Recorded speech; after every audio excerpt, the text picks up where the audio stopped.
بسم الله الرحمن الرحيم. الحمد لله على إحسانه والشكر له على توفيقه وامتنانه، وأشهد أن لا إله إلا الله وحده لا شريك له تعظيما لشانه، وأشهد أن محمدا عبده ورسوله الداعي إلى رضوانه الهادي إلى إحسانه، وصلى الله عليه وعلى آله وأصحابه وأعوانه وسلم تسليما كثيرا كثيرا. أما بعد, prezados irmãos e prezadas irmãs, assalamu alaikum wa rahmatullahi wa barakatuh.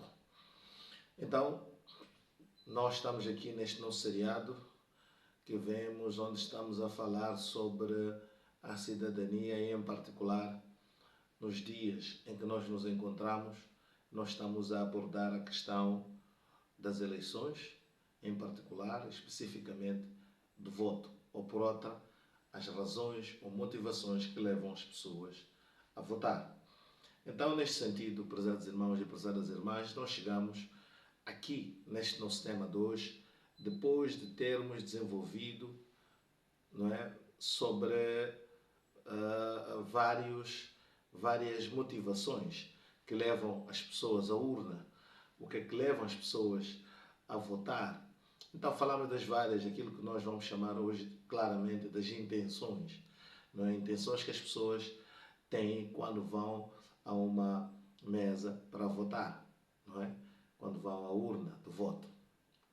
Então, estamos a fazer esta abordagem não só para incentivar as pessoas a irem, tivemos aqui a tentar demonstrar de forma sucinta, mas diferentes razões porque é que as pessoas vão votar. Então, depois de termos feito isto, nós vamos agora aqui, de uma forma mais específica, falar daquilo que são as razões que levam o muçulmano, que devem levar o muçulmano a votar. E depois contextualizar este muçulmano no nosso estado, na nossa realidade. É preciso que cada um se situe primeiro e saber que esta palestra, esta conversa está sendo feita num lugar, num território específico, estamos num estado que tem suas características específicas e é dentro deste contexto em que está sendo colocada e apresentada esta minha palestra, esta minha sugestão daquilo que deve ser as intenções de voto para um muçulmano. Eu chamo este tema de o voto islamicamente responsável. Então o tema de hoje é sobre o voto islamicamente responsável. Depois de termos visto voto ideológico, o voto por pressão social, vimos voto por dever cívico, vimos o voto, existe voto por interesse pessoal, tem voto por, vamos lá dizer, racional, vimos o voto prospectivo, vimos um voto retrospectivo e vimos também o voto de protesto. Então são diferentes razões porque é que as pessoas vão à urna e votam. Então vimos os prós e contras, tentamos ali fazer um pequeno resumo e uma análise sobre essas diferentes formas ou motivações para o voto, para que possamos hoje perceber, termos uma clareza de qual desses votos serão válidos e o Islã valoriza, que o muçulmano deve levar em consideração. Então vamos lá. Para começar, dizer que pronto, nós estamos num Estado, aquilo que nós chamamos Moçambique é um Estado, é uma república, nós já ouvimos falar, República de Moçambique. E esta ideia de república em si é uma ideia muito interessante, porque a república é um Estado diferente, é uma forma diferente de uma monarquia, por exemplo. Está? Se tivéssemos uma monarquia, se estivéssemos numa federação ou numa confederação, se estivermos aquilo que chamam de num totalitarismo, então há formas diferentes. Então a república significa, que vem de um termo, vem do termo que era que ele designa como república, vem de res pública. Res, que significa coisa, não é? Pública, pública, não é? Então, república, res pública, vem do termo res pública, que significa coisa pública. Então, nesta base, nós vamos perceber logo que quando estamos a falar de uma república, tem essa ideia de que ela não pertence, não é como uma monarquia em que vai pertencer a um monarca, a um rei ou uma rainha, que é detentora daquele território todo. Numa república, todo aquele território pertence a quem? Não é? Ao povo. Tá? E depois o poder dentro deste território, ele é exercido por via de representação do povo.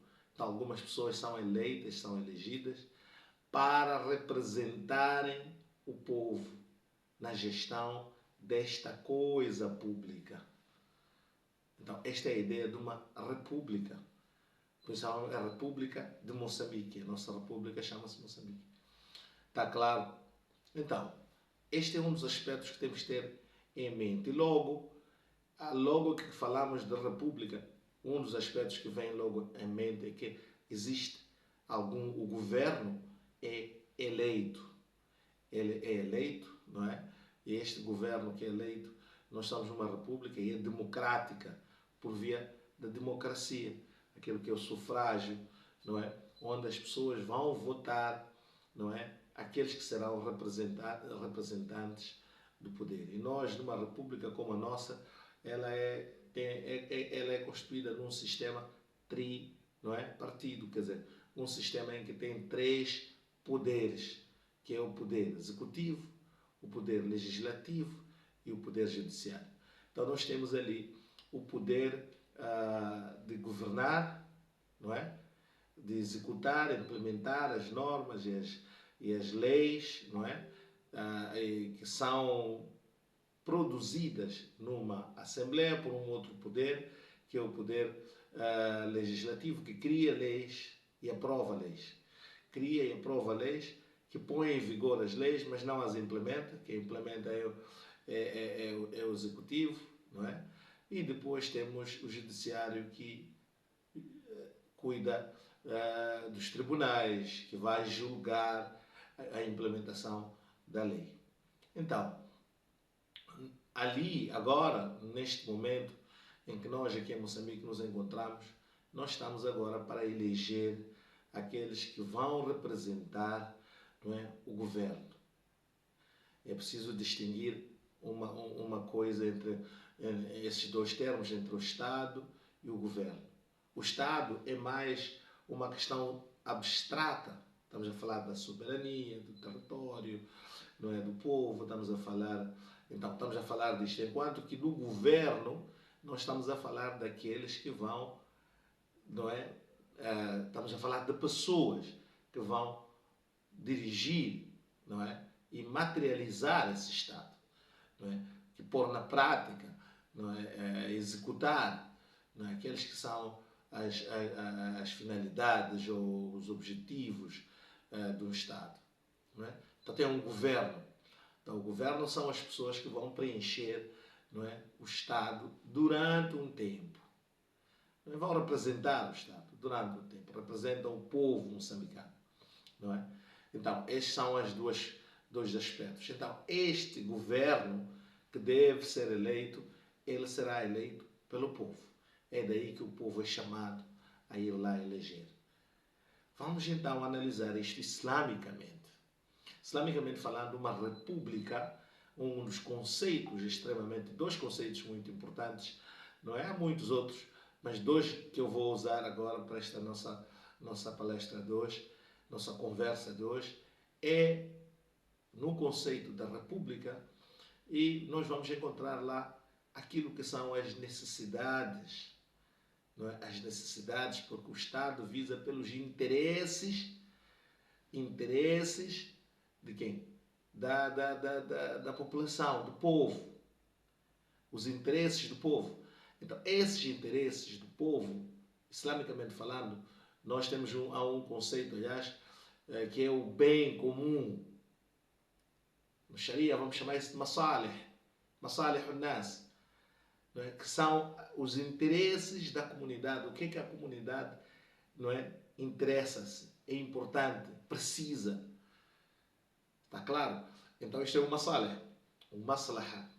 Então, estes maslaha ou masalih, os interesses públicos, o bem comum que um Estado procura fazer, que um governo procura gerir, não é, durante o seu mandato, é exatamente aquilo que o Sharia chama de maslaha, o interesse, não é, o bem comum.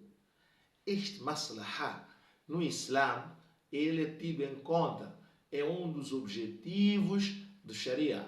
O Sharia tem como um dos objetivos promover e gerir e proteger esses maslaha, esses interesses da comunidade. Então é a mesma finalidade que o Estado tem. Uma das finalidades que o Estado tem, que o Sharia tem, uma das finalidades que o Sharia tem, é exatamente essa finalidade que o Estado tem, de gerir os masalih.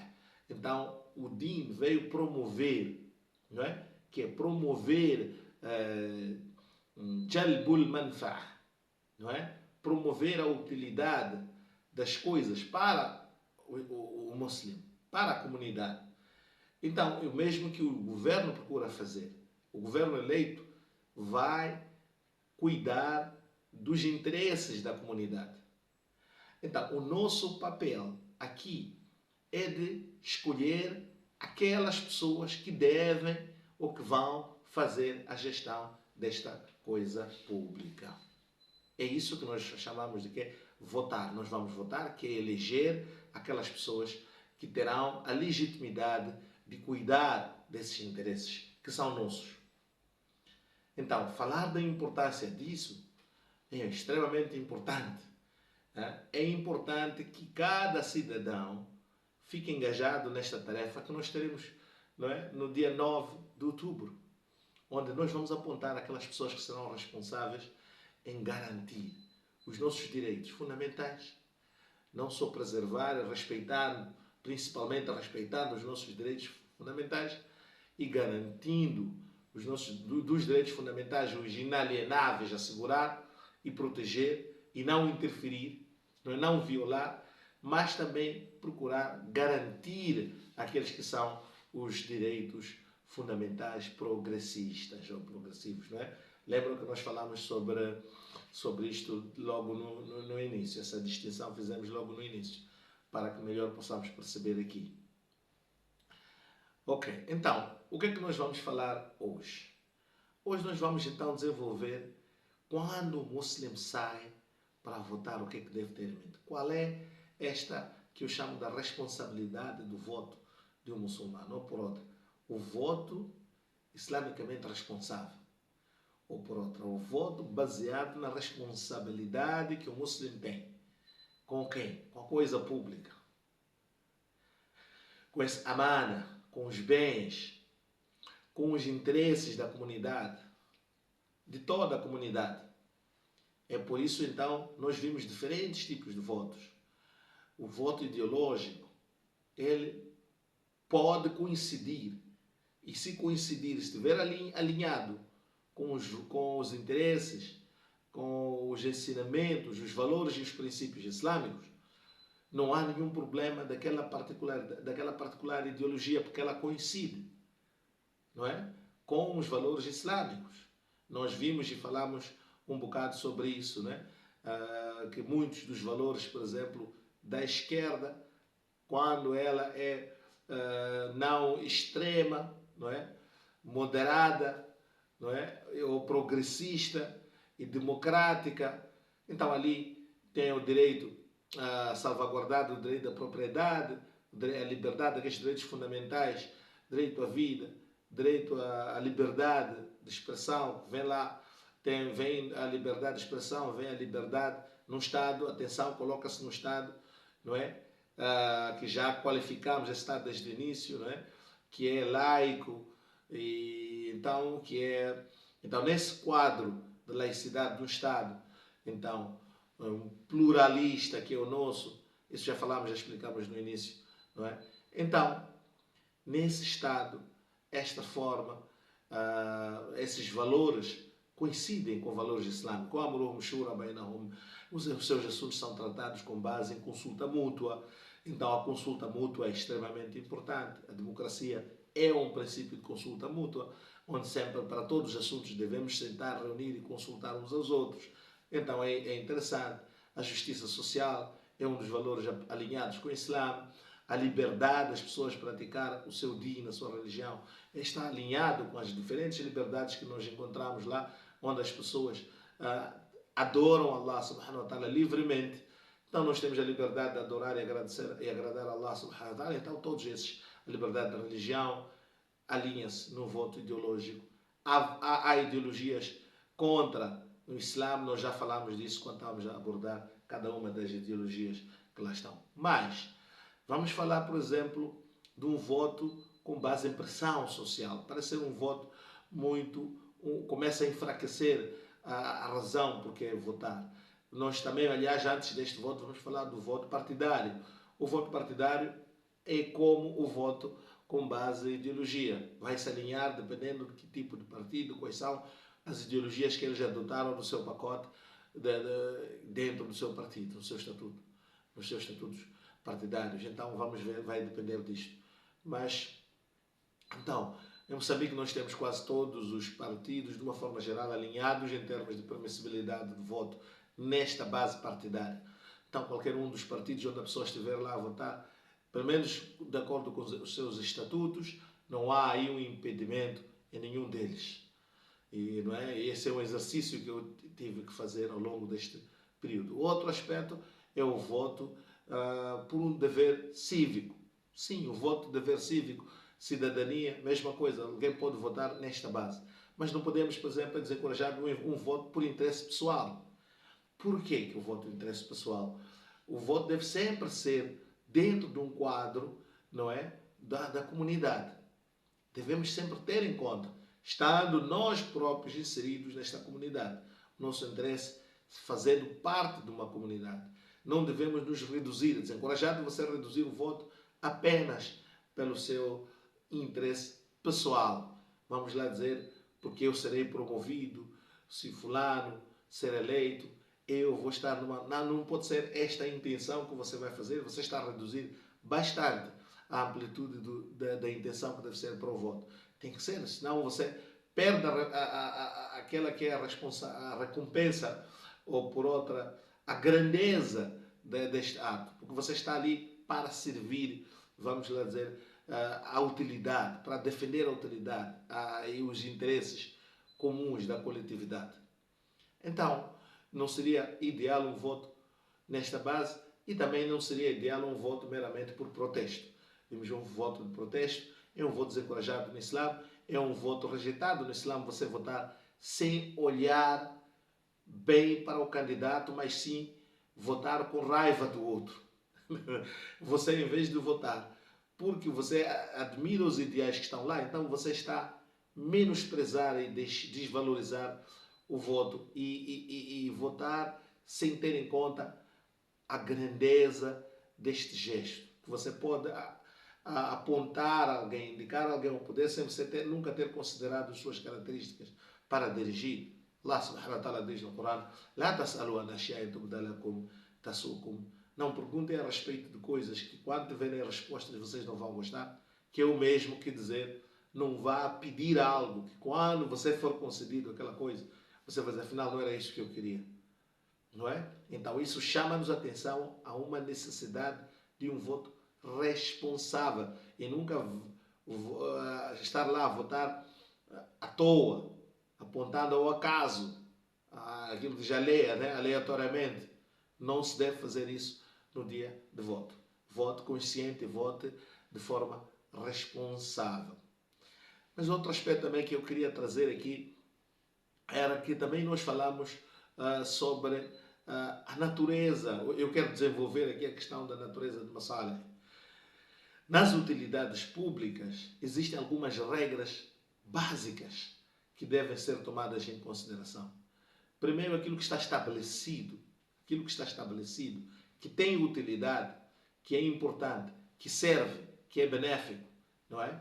Você precisa como posso dizer, de um fundamento para você sair e optar por um outro caminho, está a perceber? Ignorando e abandonando aquele que já tinha provado ser útil.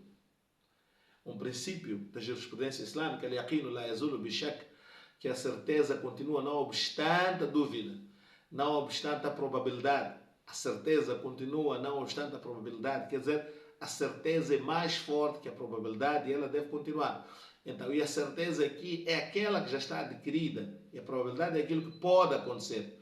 Então, o indivíduo deve sempre continuar naquilo que já tem certeza, enquanto numa outra certeza não nascer. Então, a certeza só deve ser substituída por uma outra certeza, o que significa que você, daquilo que você tem adquirido, se você pretende mudar, é preciso assegurar que o que você tem em frente é, na verdade, aquilo que você quer. Tem certeza. Não é? O indivíduo não deve mudar de uma certeza por uma hipótese, por algo que pode vir. E é este o cuidado, principalmente quando estamos a gerir a coisa comum, pública.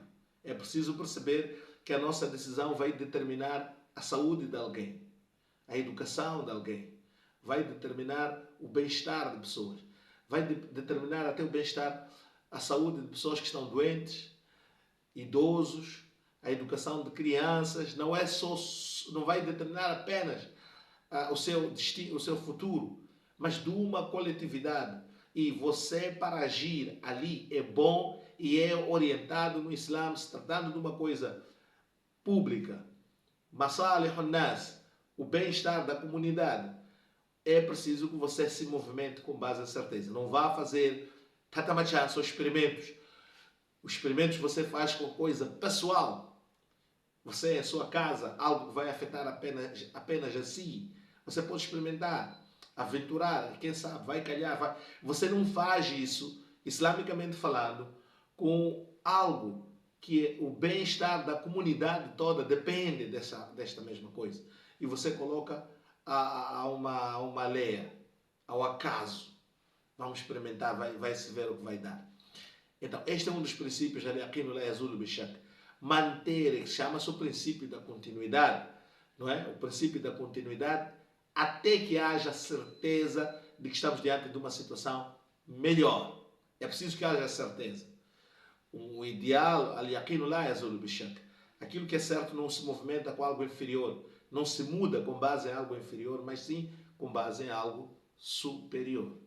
Este é um dos princípios que nós devemos ter. E o outro princípio é que a utilidade ela é feita, né, na base de aquele que é o princípio da falmadarra ou la min jalb al-manfa'a, não é? Que quando há concorrência entre o bem, uma utilidade e um prejuízo, afasta-se o dano primeiro. Afastar o dano prioritário do que a busca de benefícios, de vantagens e benefícios. Este é outro princípio. E o outro princípio que nós devemos ter é que o alcance é sempre na medida do possível. Nos masalih, nas utilidades públicas, o masalih, ele se alcança na medida do possível. Fattaqullaha mastata'at. Lá, depois o outro diz o que é o outro princípio é ma la yudrakulhu la yutrakulhu. Aquilo que não se pode ter na totalidade, não se abandona na totalidade. Quer dizer, se você não consegue ter 100, consegue ter 90, vamos fazer 90. Consegue ter 20, vamos fazer 20. Você não abandona o 20 para uma hipótese qualquer, porque só consegui ter 20 e não 100. Você procura o maximizar do 20 para o 30, para o 40, numa abordagem progressiva. Estas são as regras que é tadrij, são as regras dos masalih, da utilidade pública. Você não diz assim na utilidade pública que é tudo ou nada, ou temos 100 ou temos 0. Então, não, nós isto aqui não temos tantos, isto tínhamos que ter tanto, aquilo agora então é preferível não ter nada.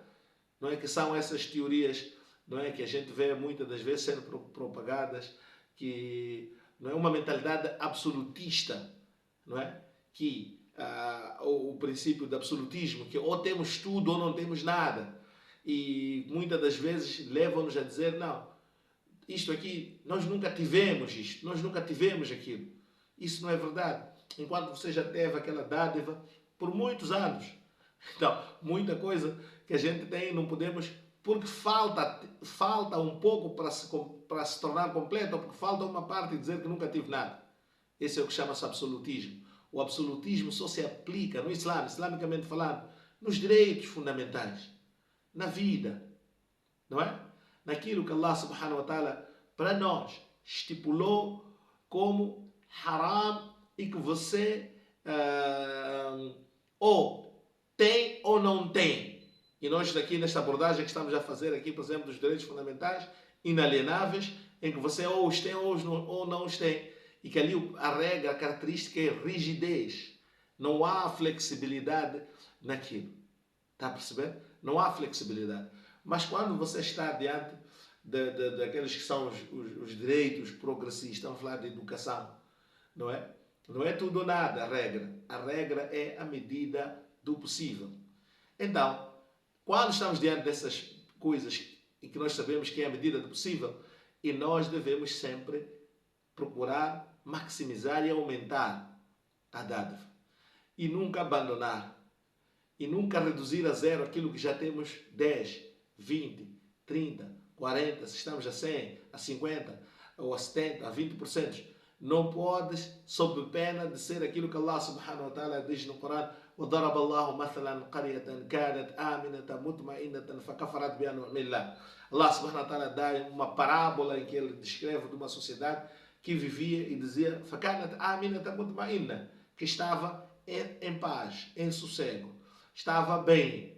E aqui, quando se diz estava bem, não se refere a 100% em tudo, porque nunca existiu, isso é uma utopia, nunca existiu, mesmo no estado do profeta Muhammad sallallahu alaihi wasallam, haviam penas sendo aplicadas, haviam lacunas, haviam pessoas cometendo erros, haviam injustiças que iam praticadas pelas pessoas, haviam tribunais que funcionavam, tinha suas lacunas.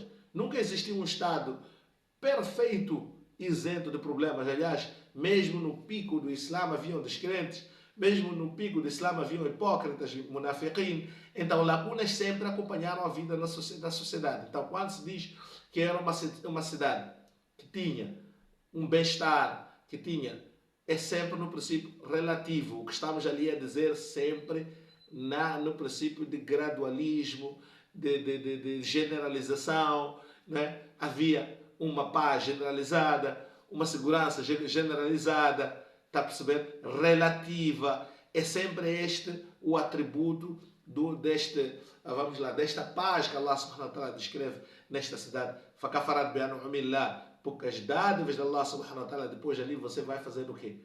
Kufr. Ingratidão. A ingratidão é quando você diz que nunca tive algo que você teve. É uma das formas de ingratidão. Isso é uma das formas de ingratidão. Quando você menospreza aquela dádiva que você teve.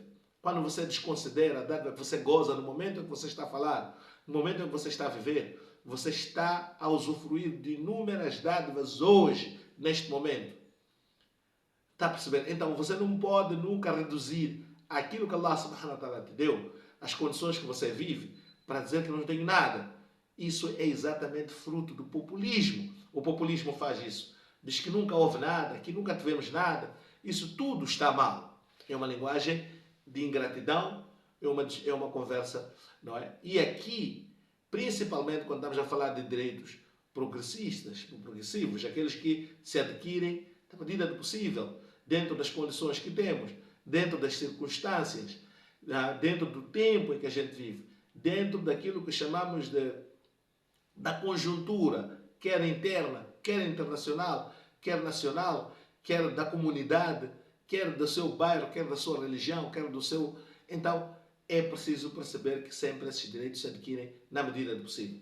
Então, o indivíduo não deve sair ignorando tudo aquilo que é feito, que já foi feito, e voltar, por exemplo, por protesto. Sim, você pode sair e votar num outro candidato que você acha com certeza de que este vai fazer a coisa de forma diferente. Ali estamos juntos. Não há crítica para isto. Se você está convencido que de facto esses têm capacidades demonstradas, ou você já viu, tem pessoal competente, há uma grande probabilidade que supera, não é, aquele que já está de momento, então estás diante dessa posição de que você sim pode votar por uma mudança. Eu tenho o dever ali apostar numa mudança quando há uma certeza de que sim, estou diante de um candidato com capacidades, com estrutura, com um grupo, não é, que pode, de facto, com competência, que vai nos trazer uma situação melhor. Este é o que eu chamo de voto islamicamente responsável. Voto islamicamente responsável. E não um voto ao acaso, um voto de raiva, um voto apenas para irresponsável, onde você só vai, faz lemchi, e depois alguém, ali você estaria a colocar, a contribuir para o prejuízo da nossa comunidade. E como muçulmano, você está proibido de fazer isso, principalmente com uma coisa importante, que é a utilidade pública, que é o interesse de toda uma comunidade, que é o bem-estar e o bem comum. Então, prezados irmãos, vamos sair sim. Ninguém fica em casa no dia 9, não é? de outubro. Saímos todos e vamos votar. Vamos votar, tendo em conta essas ideias, essas premissas que eu acabei de apresentar aqui. E vamos votar e rogar a Allah subhanahu wa ta'ala que este voto traga benefício para a nossa comunidade. Que Allah subhanahu wa ta'ala faça dessas eleições calmas, tranquilas, transparentes, seguras, e que elas tragam o bem-estar para a nossa comunidade. E que de facto sejam eleitos aqueles que têm capacidade, aqueles que têm potencial, força, não é? E a intenção correta, aqueles que têm a boa fé, não é? E aqueles que possam de facto ajudar, não alcançar tudo, mas alcançar na medida do possível aquilo que são os interesses da nossa comunidade. E por outro lado, governantes que vão respeitar a nossa segurança, vão respeitar a nossa propriedade, vão respeitar a nossa liberdade de praticar a nossa religião, a liberdade de expressar nossas opiniões, a liberdade de falarmos e darmos aquilo que são as nossas ideias, a liberdade de votar livremente. Então que Allah subhanahu wa ta'ala nos facilite e aceita de nós e proteja a nossa comunidade, proteja o nosso país de ideias que possam criar distúrbios e perturbação na ordem pública, na nossa comunidade. Dito isto, cheguei aqui ao fim deste ciclo de conversas sobre o voto e a intenção de votar. Espero que tenha ajudado e beneficiado a vocês. Vou doravante responder a algumas perguntas que estão lá, que vêm sempre, que venho recebendo. Então são os vídeos que vou fazer ao longo destes dias. Serão a resposta das questões que são colocadas. Dito isto, gostaria de pedir, em caso de haver alguma fraqueza, alguma falha, alguns aspectos não positivos, saibam sempre que há limitações da minha parte, sou um ser humano, e há também Shaitão concorrendo para o bem-estar sempre nosso. Prezados irmãos, mas não tenho a dizer neste momento. وآخر دعوانا أن الحمد لله رب العالمين. مع السلامة.